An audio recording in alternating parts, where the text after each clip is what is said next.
Hello বন্ধুরা, কেমন আছেন সবাই? আশা রাখছি আপনারা প্রত্যেকেই যে যেখানেই আছেন ভীষণই ভালো আছেন এবং ভালো আছে আপনাদের প্রত্যেকের পোষা পাখিগুলিও। আমি মৌসুমি এম বার্সের আরও একটা নতুন ভিডিওতে আপনাদের সকলকে জানাই স্বাগত। বেশ কয়েকদিন ধরে একটা প্রশ্ন কিন্তু ঘুরে ফিরে বারবার উঠে এসেছে আমার কাছে। অনেকেই জানতে চেয়েছেন, দিদি আপনারা তো বলেছিলেন ডিওয়ার্মিং করা হয়ে গেছে, তাহলে হাঁড়িটা আপনারা কবে দিচ্ছেন? আমরাও কিন্তু বলেছি যে বেশ কয়েকদিন ধরেই সেই চেষ্টাটা আমরা করছিলাম, কিন্তু বিভিন্ন ব্যস্ততার কারণে সেটা সম্ভব হয়ে ওঠেনি। আজ চেষ্টা করব আপনাদের সামনের সপ্তাহ করার আর হাঁড়িগুলো দিয়ে দিতে। এই বিষয়ে অনেকের মনে অনেক প্রশ্ন রয়েছে। অনেকেই মনে করেন এত তাড়াতাড়ি হাঁড়ি দেওয়ার উদ্দেশ্যটা কী। সেক্ষেত্রে আমরা বলে যাচ্ছি, যতদিন ধরে আমরা লাভবার্ড পালন করে আসছি, আমাদের যেহেতু সেটআপটা রয়েছে একেবারে ছাদের ওপরে, আমরা যতটুকু পেরেছি আমাদের মতো করে কিন্তু ওদের প্রোটেকশন দেওয়ার চেষ্টা করেছি। আমাদের ওপরের সেটটা রয়েছে কিন্তু টিনের এবং তার নিচে থার্মোকল দিয়ে ঘেরাও রয়েছে, যাতে করে টেম্পারেচারটা কম নামে।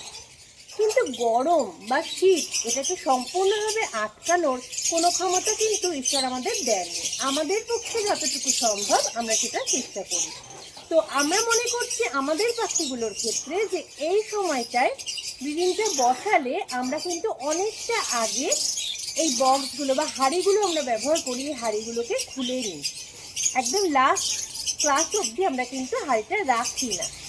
এই সময়টা হাঁড়ি দিলে কিন্তু দুটো ক্লাস খুব সুন্দরভাবে ওরা করতে পারে, সেই কারণে এইটা আমরা করে থাকি।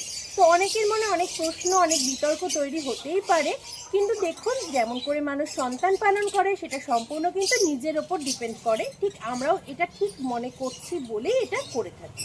তো এইটুকুই জানানোর ছিল। চলুন এবার একসাথে আমরা কাজটা দেখে নিই। আমাদের মতোই ওদের কাছেও কিন্তু এই ব্রিডিং সিজনটা খুবই সুন্দর একটা মুহূর্ত। আমাদের পাখিগুলো কীরকম রয়েছে আজ একবার চলুন এক ঝলকে দেখে নেওয়া যাক। পাশাপাশি যে দুটো কলোনি রয়েছে আপনারা কিন্তু ইতিমধ্যে সকলেই তা জেনে গিয়েছেন। দেখুন ওরা কিন্তু যথেষ্ট অ্যাক্টিভ আছে, আপনারা সেটা দেখেই বুঝতে পারবেন। এবার চলুন পাশের কলোনিটাকেও দেখে নেওয়া যাক। এখানেও দেখুন বেশ কিছু পাখি আমরা রেখেছি এই বছর ব্রিডিং সিজনের জন্য, আর ওরাও কিন্তু রয়েছে ভীষণই অ্যাক্টিভ।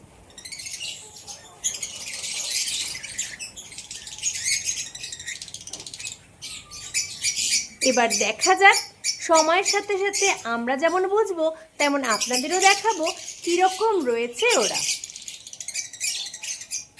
এই পাখিগুলো কিন্তু এখনো অবধি কখনো কলোনিতে ব্রিড করেনি, তো দেখা যাক কি হয়। লাভবার্ডকে যেহেতু হাঁড়ি দেবো বললামই আগে, আমরা কিন্তু সমস্ত হাঁড়িগুলো নিয়েই বসে পড়েছি। এবার অনেকের মনে অনেক প্রশ্ন জাগতে পারে, আমি এক এক করে আমার যেটুকু জানা আছে সেটুকু বলার চেষ্টা করব।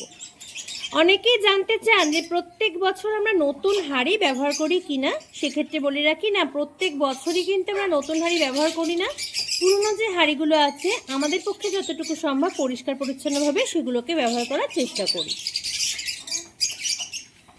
দেখুন এর মধ্যে নিয়ে নিয়েছি পিঁপড়ে মারার পাউডার। প্রত্যেকটা হাঁড়িতেই কিন্তু আমি এটা দিয়ে দেব। এ নিয়েও অনেকের মনে অনেক প্রশ্ন থাকতে পারে, ডিম বা বাচ্চার কোনো ক্ষতি হয় কি না এই পিঁপড়ে মারার পাউডার ইউজ করলে। তো আমরা ইউজটা করি, প্রত্যেক বছরই করি, তাতে করে আমাদের ঘরে পাখি বা পাখির বাচ্চার কোনো রকম ক্ষতি আমি দেখিনি। দেখুন আমি কিন্তু যথেষ্ট পরিমাণে পিঁপড়ে মারার পাউডারটা ইউজ করছি। এটার বেনিফিট এটাই আমি দেখেছি, যেটা যেমন পিঁপড়ে পোকামাকড়ের উপদ্রব থেকে রক্ষা পাওয়া যায়, তেমনই কিন্তু মায়ের জাতীয় সমস্যাও অনেক সময় কম হয়। আমরা অন্যান্যবার কিন্তু ব্যবহার করি নিম পাতা, সেটাকে শুকিয়ে গুঁড়ো করে ডাস্ট করে, গুঁড়ো বা ডাস্ট ফর্মে, কিন্তু এইবার সেটা পাইনি, সেই কারণে আমরা এখন নিম পাতাটা ইউজ করতে পারছি না। পরবর্তী সময় যদি নিম পাতা পাই অবশ্যই আমরা নেস্টিং ম্যাটেরিয়ালের মধ্যে দিয়ে দেবো, কিন্তু এই মুহূর্তে সেটা আমরা ব্যবহার করছি না। দেখুন এখানে কিন্তু নিয়ে নিয়েছি প্রায় 1 বস্তা কাঠের ছিলকা, এটাই আমরা নেস্টিং ম্যাটেরিয়াল হিসেবে ব্যবহার করছি। অন্যান্য কিছু অনেক সময় ব্যবহার করে থাকি, কিন্তু এই বছর আমরা কিন্তু কাঠের ছিলকাটাই ব্যবহার করছি। শুধুমাত্র কাঠের ছিলকাই নয়, অন্যান্য অনেক কিছুই কিন্তু নেস্টিং মেটেরিয়াল হিসেবে ব্যবহার করা যায়। তার কিছু উপকারিতা অপকারিতা সব কিছুই তো থাকবে অবশ্যই, কিন্তু কাঠের ছিলকাটা আমরা ব্যবহার করি এই কারণেই, যেহেতু পাখি নেস্টিং করার সময় মুখ দিয়ে খুব ছোট্ট ছোট্ট আকারে করে নেয়, এতে করে কিন্তু পাখির বাচ্চা যখন থাকে ঘরে তখন কিন্তু পায়ে জড়িয়ে যাওয়ার যে সম্ভাবনা সেটা তৈরি হয় না। এক এক করে ঠিক একইভাবে আমি পিঁপড়ে মারার ওষুধ এবং এই যে কাঠের ছিলকাটা দিয়ে দিচ্ছি। যেহেতু আগেই বলে নিলাম যে নিমের পাতাটা এই মুহূর্তে আমাদের কাছে নেই, তো এক এক করে সমস্ত হাঁড়িগুলোই কিন্তু রেডি করে নেব। অনেকগুলো হাঁড়ি কিন্তু এই মুহূর্তে নেস্টিং মেটেরিয়াল দিয়ে রেডি করা হয়ে গেছে। এবার চলুন হাঁড়িগুলো দিয়ে দেওয়া যাক। আমি কিন্তু এই মুহূর্তে রয়েছি কলোনির একেবারে ভেতরে, আর দেখতেই পাচ্ছেন পাখিগুলো আমাকে দেখে কিভাবে ছটফট শুরু করেছে।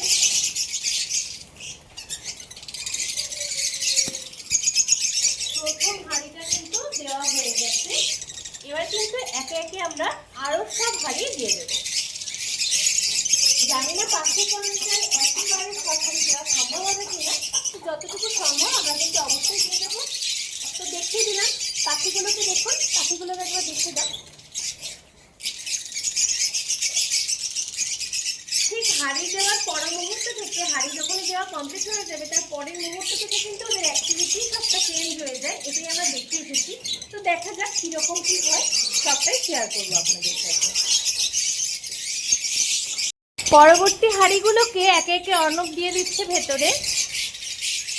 পাখি কিন্তু এইবার রয়েছে বেশ অনেকগুলো পেয়ারি, তো আমরাও চেষ্টা করব বেশি করেই হাঁড়ি দেওয়ার, যাতে করে হাঁড়ি নিয়ে অন্তত ওদের মধ্যে মারপিট গন্ডগোলটা তৈরি না হয়। তো দেখা যাক কতটুকু কি করতে পারি, অনেকটা সময় সাপেক্ষ ব্যাপার এটা, সেই কারণে।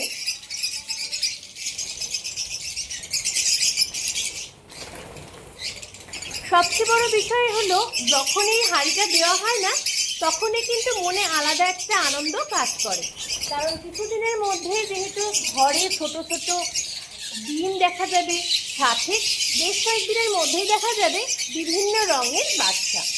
এটা কিন্তু দারুণ আকর্ষণীয় একটা বিষয়। আমরা এই যে দুটো পাশাপাশি কলোনি সেট আপ করেছি, এক্ষেত্রে দেখুন একটা বিষয় জানিয়ে রাখি আপনাদের, অর্ণব কিন্তু যেদিকে পাখিগুলো স্টিকগুলো দেওয়া রয়েছে পরস্পর, ঠিক তার বিপরীত দিকে কিন্তু হাঁড়িগুলোকে সেট করলো। এতে করে একটা সুবিধা এর আগে আমরা লক্ষ্য করেছি, সেটাই শেয়ার করছি। এইভাবে করলে কিন্তু অনেক সময় কী হয়, মারপিটের প্রবণতাটা কম হয়। যখন হাঁড়িতে ছোট ছোট বাচ্চা থাকবে তখন কিন্তু অনেক সময় দেখা যায় লাভবার্ড, বদ্রি এই জাতীয় পাখিগুলোর ক্ষেত্রে যে একটা হাঁড়ি ওরা সিলেক্ট করে রাখে ডিম বাচ্চা করা সত্ত্বেও, আরও অন্য হাঁড়িগুলোও কিন্তু সিলেক্ট করতে থাকে।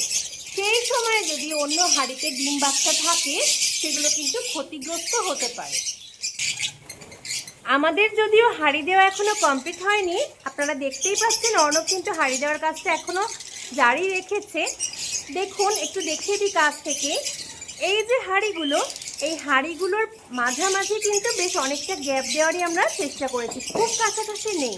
যেহেতু আমি খাঁচার বাইরে থেকে ভিডিওটা করছি আপনাদের হয়তো বুঝতে সমস্যা হচ্ছে, আমি পরবর্তী সময় ভেতরে ঢুকেও কিন্তু দেখিয়ে দেওয়ার চেষ্টা করব আপনাদের। দেখুন আমরা চেষ্টা করেছি এই হাঁড়িগুলোর মাঝে মাঝে গ্যাপ রাখতে। আমার কাছে অনেকেই জানতে চেয়ে থাকেন যে কলোনি সেট আপ করতে হলে কিভাবে এটা করব। তো প্রথমেই বলে রাখি, অনেকেই এটা করেন, এই যে ভুল কাজটার জন্য অনেক পাখি কিন্তু নষ্ট হয়ে যেতে পারে। আমরা যখনই কলোনিতে ব্রিড করানোর চিন্তা করব তখন কিন্তু বেশ কিছুদিন ধরে ওই জায়গায় যেখানে আমি কলোনিটা করেছি সেই কলোনির মধ্যে কিন্তু পাখিগুলোকে অভ্যস্ত হতে দিতে হবে, যাতে করে মারামারি করুক যেভাবেই করুক ওরা একটা সময় অ্যাডজাস্ট হয়ে যায়। তারপরে আমরা যদি হাঁড়ি দিই সমস্যাটা কিন্তু অনেকটাই কম হবে। কিন্তু আমি কলোনিতে একসঙ্গে পাখিগুলোকে ছাড়লাম আর দিন কয়েকের মধ্যে হাঁড়ি দিয়ে দিলাম, এতে করে কিন্তু একটা মারপিট করার প্রবণতা অবশ্যই তৈরি হবে পাখির মধ্যে এবং অনেক পাখির ক্ষয়ক্ষতিও হয়ে যেতে পারে। আরও একটা জিনিস বলে রাখি এক্ষেত্রে দেখুন, এই যে হাঁড়িগুলোকে পরস্পর দেওয়া হয়েছে, একটা রো করে দেওয়া হয়েছে, আপনারা দেখতেই পাচ্ছেন।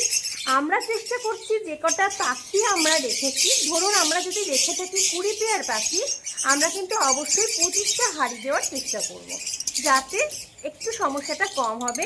আরও একটা জিনিস দেখুন, এখানে কিন্তু অনেকটা দূরে রয়েছে স্টিক, মানে এক পাশে রয়েছে স্টিক আর ঠিক তার বিপরীত দিকে রয়েছে এই হাঁড়িগুলো, যাতে ওদের সরাসরি ওই স্টিকে বসে, যদি একদম হাঁড়ির সামনাসামনি আমরা স্টিকগুলো দিয়ে দিতাম, তাহলে কিন্তু হাঁড়ির সামনে বসেই ওরা গন্ডগোল করতো, মারপিট করতো। পরবর্তী সময়ে যে সময় ডিম বা বাচ্চা থাকতো ঘরে, তাদেরও কিন্তু ক্ষতিগ্রস্ত হওয়ার একটা সম্ভাবনা তৈরি হয়ে যেত। এই কলোনিতে এই মুহূর্তে কিন্তু মোট 25টা হাঁড়ি দেওয়া রয়েছে। আমি একটু দূরে যাই আর দেখিয়ে দিই কীভাবে হাঁড়িগুলো দেওয়া রয়েছে। আমরা কিন্তু চেষ্টা করব আরও বেশ কয়েকটা হাঁড়ি এর মধ্যে দিয়ে দিতে, যদিও এই মুহূর্তে হাঁড়িগুলো তৈরি করা নেই বলে দেওয়া হলো না।